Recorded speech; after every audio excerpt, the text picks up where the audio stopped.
Hello, everyone. It's Mrs. Salzsieder welcoming you to another Create and Read evening. If you couldn't join us on Monday, you can watch this whenever you'd like and then do your creating. All second graders receive supplies courtesy of the Chilton PTA and the Chilton Public Library because this project that I chose was left over from Calumet County Steam Fest.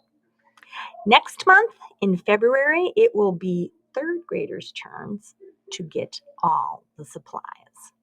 I'd like to remind everybody that Good Morning Tigers is February 7th, so be sure to sign up. Nubby by Dan Richards, illustrated by Chandra McCloskey. Nubby was done. He had been carried, buried, dropped, dragged, torn, worn, chewed on, sat on, and even used as a nose wipe. Repeatedly. A bunny can only take so much. He needed a new beginning. Somewhere he was appreciated. That afternoon, while the rest of the house slept, Nubby ventured out into the great wide world.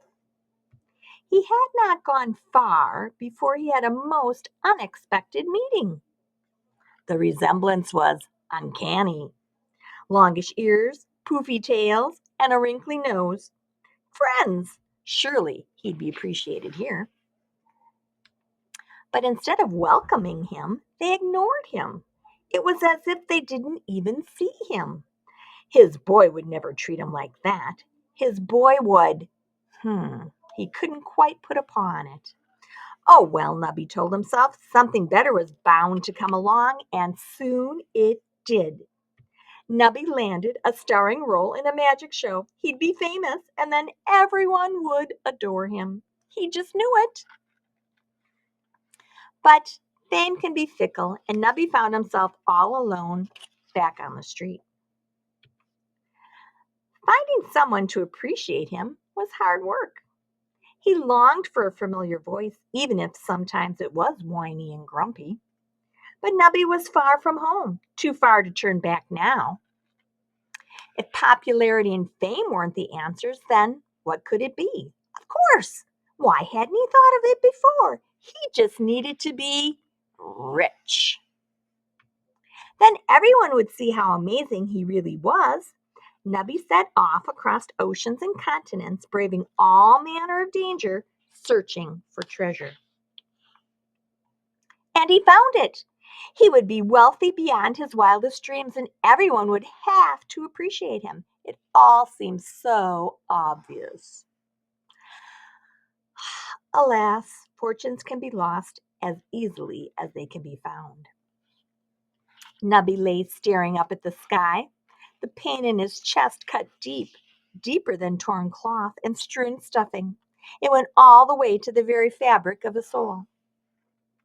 He missed the old days laughing and playing with his boy. Remembering brought a sad, fuzzy sort of smile to his face. Back then, his life had been. What had it been? It had been messy and loud and unruly, but it also had been close and unspoken and real. If only he could go back. If only it wasn't too late.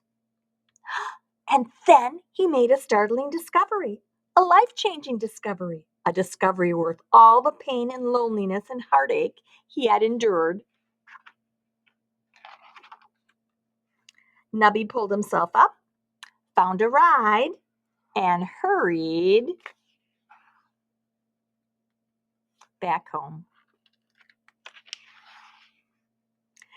Nubby was still carried, buried, dropped, dragged, torn, worn, chewed on, sat on, and even used as a nose wipe.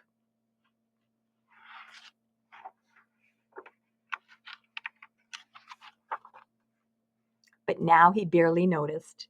He was too busy being nuzzled, snuggled, cuddled, clutched, bathed, bundled, squeezed, smooched, and utterly adored. Repeatedly. just like he'd always been, only now he cherished every moment of it. And that made all the difference.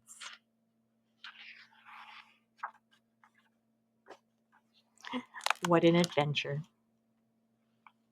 That was Nubby by Dan Richards, illustrated by Shonda McCloskey.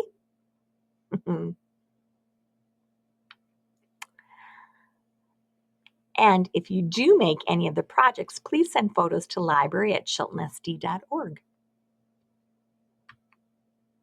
Again, thanks to our sponsor, the Chilton PTA and the Chilton Public Library, for providing the materials that we needed.